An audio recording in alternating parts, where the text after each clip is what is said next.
Yo, what is up, YouTube? It's your boy, Jakey Jake, this forensics mastermind, back here with another brand new inside scoop where a burglary was taking place in our forensic science classroom. And I'll be taking you along with me in this journey to find out who the culprit was. But first of all, make sure you go down, click those links below, smash that like button, and subscribe for brand new videos. Now, let's get right into this. Alright, now I'm going to take you with me to go through all of the 7 S's in solving a crime scene. Here we are with Officer Pearson at the crime scene, who's going to give us a little bit info on the first S's of the crime scene, securing the scene. Officer Pearson, can you tell us any information? Well, as the first responder of the crime scene, my first priority is to secure the safety of every individual around the scene, and my second priority is to preserve the evidence of the crime scene by securing the crime scene.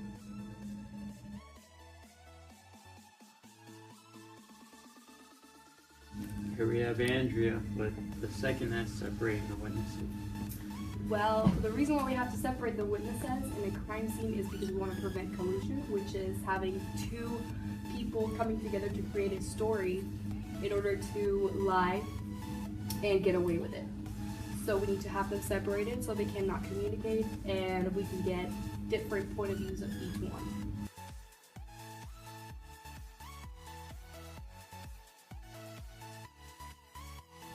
Here you are with Dakota for the third S, scanning the scene. Alright, so what we're going to do is we're going to scan the scene to find the most optimal spots to take the pictures for later on. Here we are back with Dakota, who is going to tell us a little bit about the fourth S, seeing the scene. Alright, so what I'm going to do is I'm going to take this ruler, I'm going to measure these objects, and I'm going to take a picture with and without the ruler to help hopefully make the sketcher's job a bit easier without it, and he'll never have to be here either. Here we are with Nimr for the fifth S, sketching the scene. So sketching the scene is very important as it can let forensic labs determine the exact location of the items found that will help them solve a case. This is a basic example of this lab room. This would be what you would call a rough sketch. The most important thing you should have on it is the north pointing there, because that will give them a determination of the basis of windows that can sometimes help lead just to solving a crime by itself. And after you're done with this, you're gonna have to add details, for example, of the evidence location by using markers and specific keys that any lab official can understand. And through them, you could easily find evidence and create a thesis.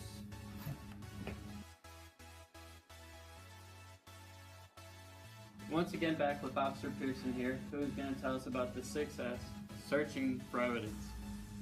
Well, every detective and or forensics officer has to go in either 4 different patterns, which is a spiral pattern around the crime scene, a grid pattern, which is very complicated, a linear pattern, which is much less complicated, which is like lines going up and down, and a quadrant zone or zone. Now we're here for the final S with Rachel, who's going to tell us about securing and collecting evidence. So in order to collect evidence, you're going to need bindle paper, a bindle bag, and your evidence. So with your evidence, you're going to place it in the middle of the bindle bag, which the evidence that we don't have right now, we're just going to put next. So first off, you're going to fold it sideways, and then the other side.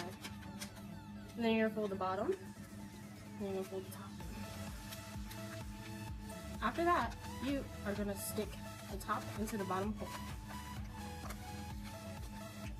Then put it in your bindle bag. You seal it shut. And you're going to put tape on it.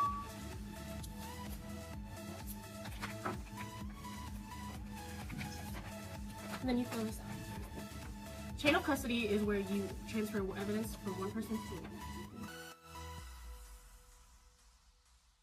Thanks to these 7 steps, we have finally discovered who the suspect was.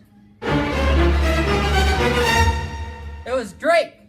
That was great. All right, that's it. You'll know. It's Jakey Poo, and I'm out.